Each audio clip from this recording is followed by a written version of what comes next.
পক্ষ থেকে লাল গোলাপ শুভেচ্ছা, চান্দনবাসীর পক্ষ থেকে লাল গোলাপ শুভেচ্ছা। আউযু বিল্লাহি মিনাশ শাইতানির রাজীম। বিসমিল্লাহির রহমানির রহিম। সম্মানিত উপস্থিতি, বাংলাদেশ যখন একটি ক্রান্তিকাল অতিক্রম করে চলছিল, জুলুম নির্যাতনের মধ্যে যখন বাংলাদেশ অতিবাহিত হতে যাচ্ছে, 16টি বছর ধরে বাংলাদেশের মানুষ অনাহারে অর্ধাহারে তাদের দিন নিপতিত করতে চলছিল। বাংলাদেশের মানুষের স্বাধীনতাকে খর্ব করা হয়েছিল। সাধারণ মানুষ বাড়ির থেকে বের হতে ভয় পেত। জুলুমবাজ সরকারের কোপানলে তার ব্যবসা প্রতিষ্ঠান পরিচালনা করতে পারত না। মসজিদে নামাজ পড়তে যেতে দ্বিধাদ্বন্দ্বে ভুগত। রাস্তায় বের হলেই পুলিশের দ্বারা আক্রান্ত হয়ে গ্রেপ্তার হয়ে কারাগারে নিক্ষিপ্ত হতো। পুলিশ গ্রেপ্তার করতে না পারলে সন্ত্রাসী বাহিনী দ্বারা আহত হয়ে হাসপাতালে ভর্তি হয়ে পঙ্গুত্ব বরণ করত। কোন ভাইকে এই দুনিয়া থেকে শহীদ করার মাধ্যমে সরিয়ে দেওয়া হয়েছিল। বাংলাদেশের অর্থনৈতিক চালিকা শক্তি ব্যাংকের টাকাকে লোপাট করা হয়েছিল। বিদেশের বুকে বাংলাদেশের মান সম্মানকে ধূলিসাৎ করা হয়েছিল। বাংলাদেশের সবচেয়ে সর্বশক্তি বাংলাদেশ সেনাবাহিনীকে বিতর্কিত করার জন্য সেনাপ্রধান দুর্নীতিতে জড়িয়ে পড়েছিল। বাংলাদেশের আইন শৃঙ্খলা বাহিনীর প্রধান যারা শৃঙ্খলা রক্ষা করবে, সেই প্রধান অন্যায় এবং দুর্নীতির সঙ্গে জড়িয়ে পড়েছিল। বাংলাদেশে বিজিবিকে কলঙ্কিত করার জন্য বিজিবির প্রধান অন্যায় এবং লুটপাটের মাধ্যমে হাজার কোটি টাকার সম্পদ গড়েছিল। এই রকম একটি ভঙ্গুর সমাজের মধ্যে মানুষ যখন তার স্বাধীনতা সম্পূর্ণ বিনষ্ট হয়েছে, ঠিক তখন বাংলাদেশের আপামর ছাত্র জনতা ফুঁসে উঠেছিল তাদের অধিকারকে আদায় করার জন্য। যে অধিকারের নাম দিয়েছিল তারা কোটা সংস্কার আন্দোলন। সম্মানিত ভাইরা, কোটা সংস্কার আন্দোলন সরকার প্রথমে তালবাহানা শুরু করলেও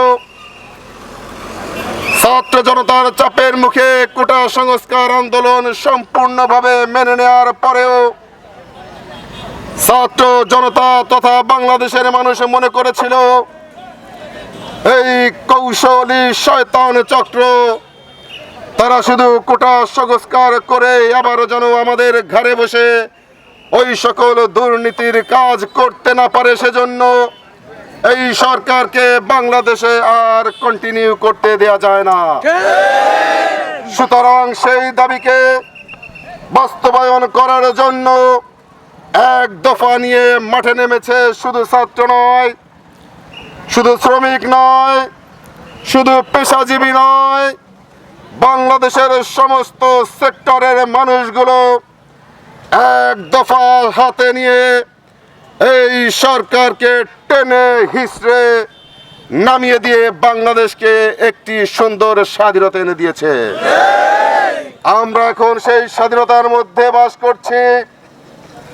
আমাদের মনে প্রশান্তি রয়েছে যখন আমরা স্বপ্ন দেখছি সুন্দর একটা বাংলাদেশ গড়ার, যখন আমরা স্বপ্ন দেখছি এই বাংলাদেশকে বিশ্বের মানচিত্রের মধ্যে উচ্চতর স্থানে নিয়ে যাওয়ার জন্য, যখন আমরা স্বপ্ন দেখছি বাংলাদেশ থেকে অন্যায় দুর্নীতিবাজ জুলুমবাজ সকল প্রকার বৈষম্য দূর করে একটি আদর্শিক সমাজ গড়ার, ঠিক তখনই আবার ওই কুচক্রী মহল বিভিন্ন মন্দিরে হামলা করছে, বিভিন্ন মানুষকে হুমকি প্রদান করছে, কারো কারো নিজস্ব ঘের লুটপাট করছে, দোকানপাট বন্ধ করে দিচ্ছে, হুমকি দিয়ে এলাকা ছাড়ার প্রচেষ্টা করছে।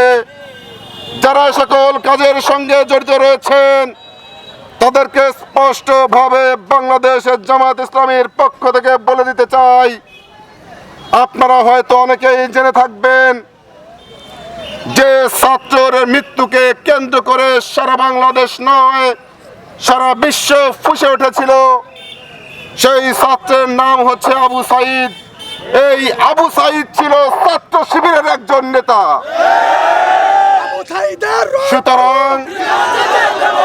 সুতরাং আমরা স্পষ্টভাবে বুঝতে পারি কোটা আন্দোলনের ছাত্রদের নেতৃত্ব দিয়েছিল ছাত্র শিবিরের বড় একটি অংশ। অতএব আজও আমরা এখানে দাঁড়িয়ে বলছি যে স্বাধীনতা ছাত্র শিবির, জামায়াত ইসলামী, বিএনপি সহ সমস্ত রাজনৈতিক দলের অংশগ্রহণে আমরা স্বাধীনতা অর্জন করেছি। সেই স্বাধীনতাকে নস্যাৎ করার জন্য আমার সমাজে, আমার গ্রামে, আমার বাজারে, আমার ঘাটে, আমার মাঠে, আমার পথে যদি কোনো কুচক্রী মহল বাধাগ্রস্ত করতে চায় তাহলে তাকে উচিত শিক্ষা দেয়া হবে। সম্মানিত ভাইয়েরা, জুলুমের শেষ পর্যায়ে চলে এসেছি আমরা। 16টি বছর সহ্য করেছি অনেক জুলুম, যার নজির আপনারা জানেন।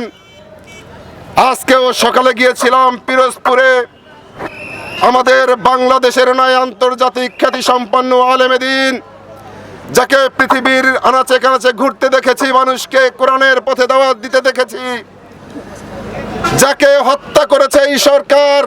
যখন হত্যা করেছিল তখন আমার অবস্থান ছিল কারাগারের কুটিরে, যে কারণে তার জানাজায় অংশগ্রহণ করতে না পেরে যে ব্যথা পেয়েছিলাম, সেই ব্যথাকে ভুলানোর জন্য আজকে সকালে ছুটে গিয়েছিলাম তার কবরে জিয়ারত করার জন্য।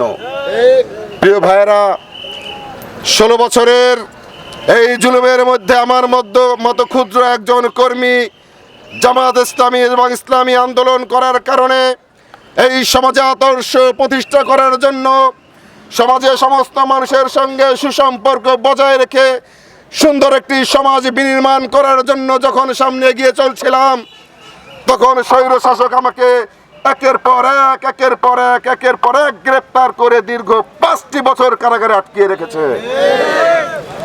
তার যেদিন পতন হয়েছে পরের দিনই আমাকে এই সরকার মুক্তি দিতে বাধ্য হয়েছে। আমি 6 তারিখ কারামুক্ত হয়ে জেলা প্রশাসক মহোদয়ের সঙ্গে দেখা করেছি, পুলিশ সুপার মহোদয়ের সঙ্গে দেখা করেছি, ওসি মহোদয়ের সঙ্গে দেখা করেছি, সার্কেল এসপির সঙ্গে দেখা করেছি। তারা যে অন্যায় করেছিল, অন্যায়ভাবে গ্রেপ্তার করেছিল, মানুষের স্বাধীনতা নষ্ট করেছিল, তাদেরকে স্মরণ করিয়ে দিয়েছিলাম। আপনারা আজকে মাঠে ময়দানে নামতে ভয় পান, আপনারা আইন শৃঙ্খলা রক্ষা করার দায়িত্ব পালন করতে ভয় পান, অথচ আজকের দিনেও আপনি আমাদের বাংলাদেশের আমাদের টাকার বেতন নিয়ে চলছেন। আপনাদের কেন এত ভীতি? কারণ আপনারা অন্যায় করেছিলেন। আপনাদের কিছু কর্মচারী কর্মকর্তারা, পুলিশের কর্মকর্তা